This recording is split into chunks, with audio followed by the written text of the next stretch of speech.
Baik, melanjutkan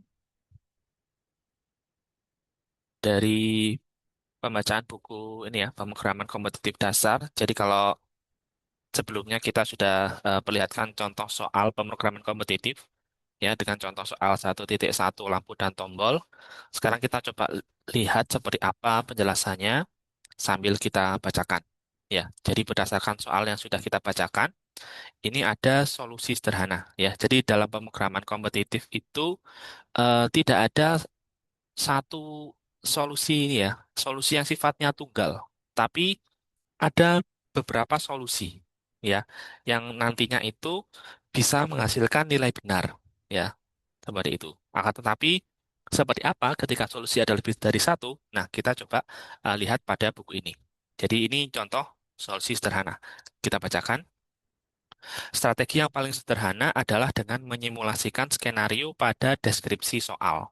Ya, jadi misalkan mulai dari tombol ke satu, dipastikan keadaan lampu akan berubah karena N habis dibagi satu. Ya, tombol ke satu, ya, habis dibagi satu. Kemudian lanjut ke tombol kedua. Kita periksa apakah 2 habis membagi N. Bila ya, ubah keadaan lampu. Lanjut ke tombol ketiga. Kita periksa apakah 3 habis membagi N. N ini nilai inputan ya. Bila ya, ubah keadaan lampu. Dan seterusnya sampai tombol ke N, hingga tombol ke N. Setelah selesai disimulasikan, periksa keadaan lampu ruangan ke N dan cetak jawabannya. Berikut adalah implementasi solusi sederhana ini dalam C++. Jadi berdasarkan soal yang sudah disebutkan tadi, ya, itu kita coba bikin solusi sederhana, ya, langkah-langkah sederhana. Ya, kita simulasikan aja skenario-nya. Misalkan N-nya berapa, ya kita cek. Ya, misalkan N-nya nggak terlalu banyak, tidak terlalu banyak, kita simulasikan. N-nya misalkan 3, ya kita simulasikan. Ya, apakah 3 habis dibagi satu, habis dibagi 2, habis dibagi 3, dan seterusnya sampai ke N. Misalkan N-nya tidak terlalu banyak. Nah, jadi logika berpikirnya seperti itu ya. Nah, kemudian selanjutnya berikut adalah implementasi solusi sederhana dalam C++. Nah, ini contoh kodenya, implementasinya ya. Implementasi solusinya jadi langkah-langkahnya dalam bahasa pemrograman C++. Ya, jadi kita bisa lihat di sini. Jadi programnya itu dimulai dengan mendefinisikan variabel. Nah, ini variabelnya ada variabel n besar didefinisikan dengan tipe data long-long. Ya, jadi bukan integer karena alasan tertentu. Ya, alasan khusus ya. Alasan khusus di sini adalah karena ada batasan. Batasannya n itu bisa sampai nilainya 10 pangkat 18. Sedangkan eh, yang kita ketahui, harusnya sudah kita ketahui, dalam bahasa pemrograman, apalagi untuk yang seperti C++, ya, nilai integer itu dia memiliki batas nilai, ya. Sehingga kita di sini karena nilainya besar, ya, kita gunakan tipe data long-long. Kemudian ada cin, inputan untuk nilai n besar. Kemudian kita punya integer, ini ya, divisor count, nilai awalnya 0, ya, jadi variabel untuk nampung. Kemudian logikanya nih ya, kalau nilai I itu sama dengan satu, ya, jadi ada perulangannya for ya. Untuk nilai I sama dengan satu, I kurang dari N, maka I itu plus plus. Ya, jadi kita increment. Jadi perulangannya adalah kita cek ya, if N modulo satu sama dengan nol, kita cek ya apakah nilai N besar ini kalau dibagi I dia eh, habis ya, tidak ada sisa. Jadi kalau N besar di modulo I kalau dia habis itu sama dengan nol. Kalau iya, maka hasilnya adalah ini ya, divisor count-nya itu kita tambahkan satu, yaitu untuk perulangannya. Kemudian ada kondisi setelahnya di bawahnya. Divisor count modulo 2 sama dengan nol. Ya, kalau nilai divisor count-nya itu di modulo 2 sama dengan nol, maka kita akan cetak output ya, keluaran, yaitu lampu mati. Else, kita cetak lagi si out lampu menyala. Ya, ini contoh implementasi sederhana berdasarkan logika sederhana. Kita lihat lanjutannya. Ini dulu ya. Untuk masukkan N, ya, program sederhana ini melakukan N buah pengecekan. Ya, jadi misalkan N-nya itu ada 5 tadi ya, maka programnya akan melakukan pemeriksaan sebanyak 5 kali pengecekan. Ya, seperti itu. Jadi simpel, logikanya simpel, maka programnya simpel. Artinya, ini ya, pada kasus terburuk, program tersebut akan melakukan N sama dengan 10 pangkat 18 buah pengecekan. Jika kita asumsikan komputer sekarang dapat melakukan 10 pangkat 8 operasi per detik, program ini memerlukan waktu 10 tahun untuk menyelesaikan hitungan. Program ini hanya akan bekerja untuk nilai N yang kecil. Untuk N yang lebih besar, misalnya N sama dengan 10 pangkat 9, kemungkinan besar diperlukan waktu lebih dari 1 detik. Solusi ini tidak akan mendapatkan nilai penuh atau bahkan nol, tergantung skema penilaian yang digunakan. Nah ini ya, jadi karena solusi ini itu berangkat dari ini ya, cara berpikir ya, simulasi sederhana, ya misalkan N-nya itu sedikit, ya, itu bisa, ya. Jadi solusi ini sebenarnya itu menghasilkan nilai benar, ya, mau berapapun nilai N yang dimasukkan. Ya, jadi ini nanti keluarannya, outputnya itu akan benar, tapi ya, eh, solusi ini itu punya kelemahan. Ya, kelemahannya adalah pengecekannya akan tergantung dari nilai N. Misalkan nilai N-nya besar, ya 10 pangkat 18, dia akan melakukan pemeriksaan sebanyak sebanyak itu, ya. Jadi perlu waktu bahkan bisa sampai 10 tahun dengan asumsi ini ya. Nah, komputer dapat melakukan 10 pangkat 8 operasi per detik. Nah, sehingga gimana? Nah, kita lihat lanjutannya di sini ternyata ada solusi yang lebih baik. Kita bacakan. Dengan sedikit observasi, yang sebenarnya perlu dilakukan adalah menghitung banyaknya pembagi dari N. Apabila banyaknya pembagi ganjil, berarti pada akhirnya lampu di ruangan ke N akan menyala.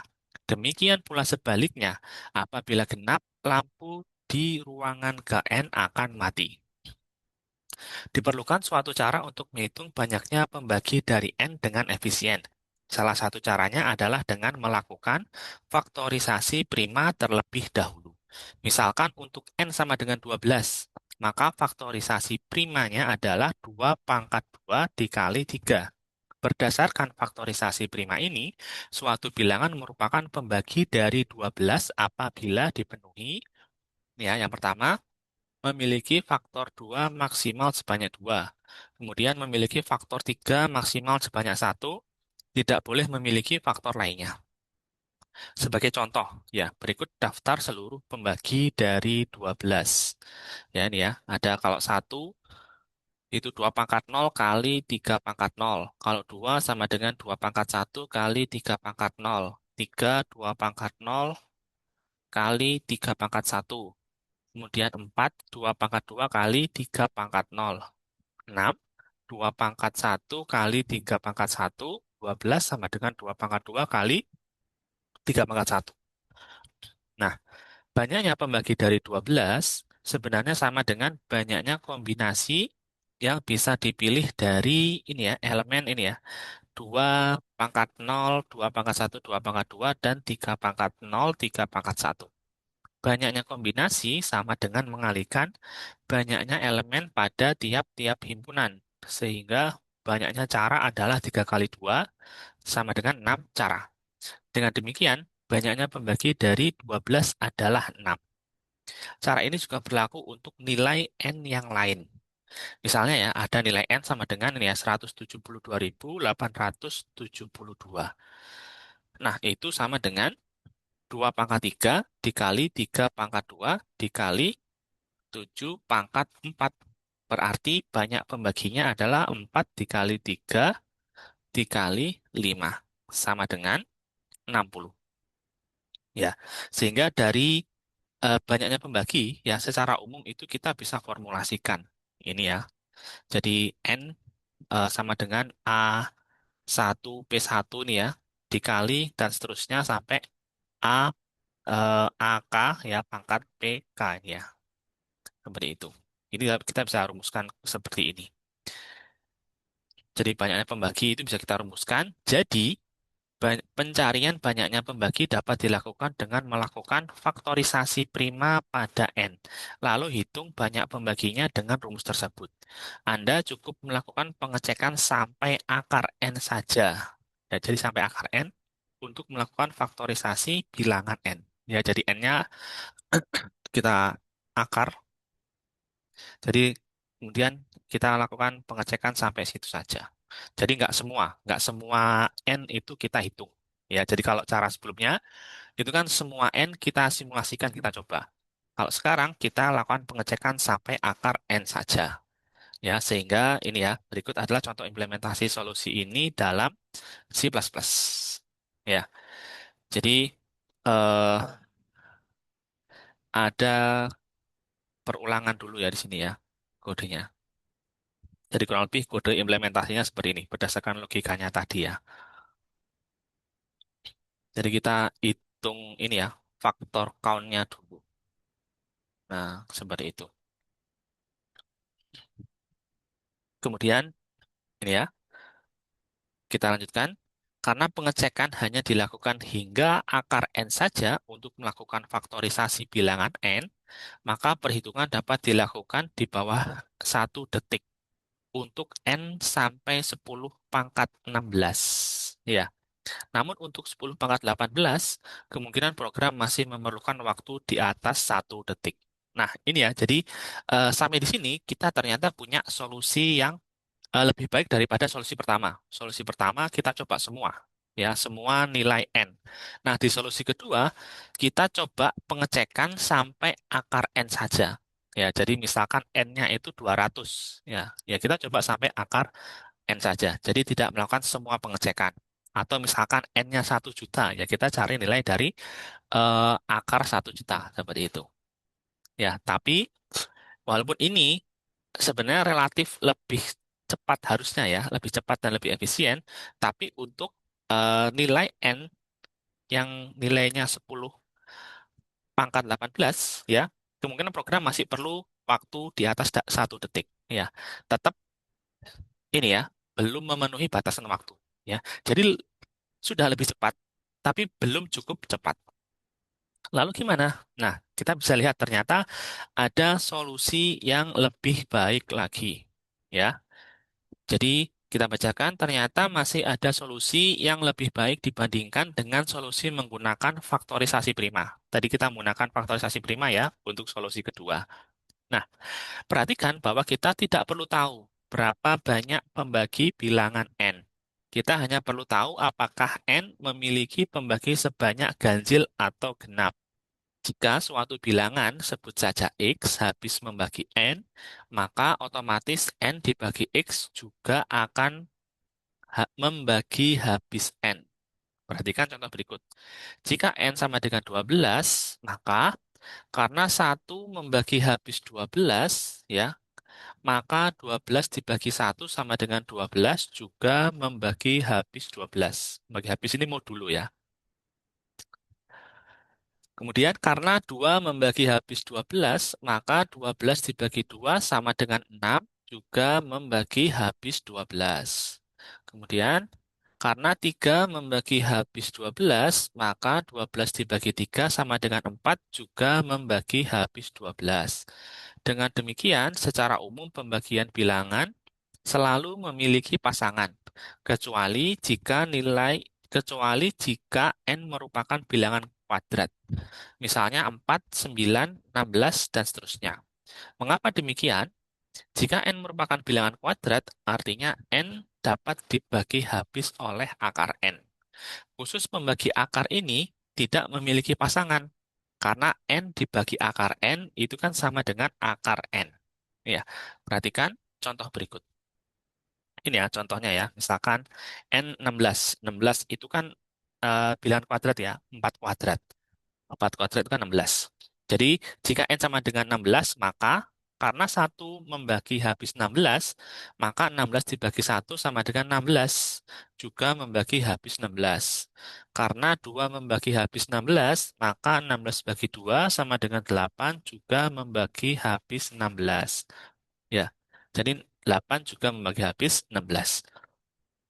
Karena, ini ya, kemudian karena 4 membagi habis 16, tetapi karena 16 dibagi 4 itu juga 4, maka pembagi ini tidak memiliki pasangan.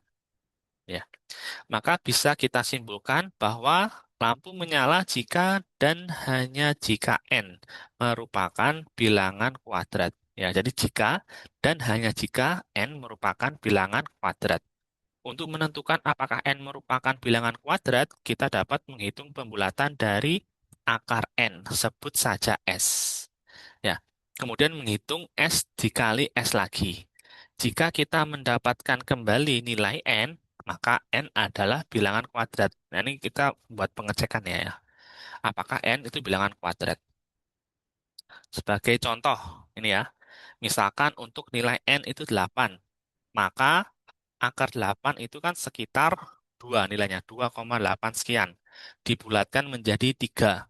Ya, hasil dari 3 kali 3 itu bukan 8, maka 8 bukan bilangan kuadrat. Contoh kalau n-nya 9, maka akar 9 itu sama dengan 3. Dibulatkan pun juga menjadi 3. Kemudian hasil dari 3 kali 3 adalah 9, maka 9 adalah bilangan kuadrat. Contoh lagi, n sama dengan 10. Maka akar 10 itu adalah 3,16 sekian. Ya, dibulatkan menjadi 3. Hasil dari 3 dikali 3 itu kan bukan 10. Maka 10 bukan bilangan kuadrat. Ini ya contoh pengecekannya. Sehingga implementasinya itu sangat sederhana. Nah, ini ya kita bisa lihat di contoh C++-nya ya. Kita buat eh, variabel n besar ya untuk bilangannya. Kemudian kita buat variabel s ya. Variabel s ini adalah akar n yang dibulatkan ya. Jadi penulisannya seperti ini ya. Pemanggilan function around yang merupakan hasil dari ini ya, pemanggilan function sqrt square root dari nilai n ya. Kemudian ada pengecekan. Kalau s dikali s tidak sama dengan n, maka kita cout lampu mati. Else cout lampu nyala. Atau boleh ini ya, if S dikali S sama dengan N, sama dengan 2 kali N, maka lampunya menyala. Else-nya lampunya mati. Yaitu logikanya sama saja.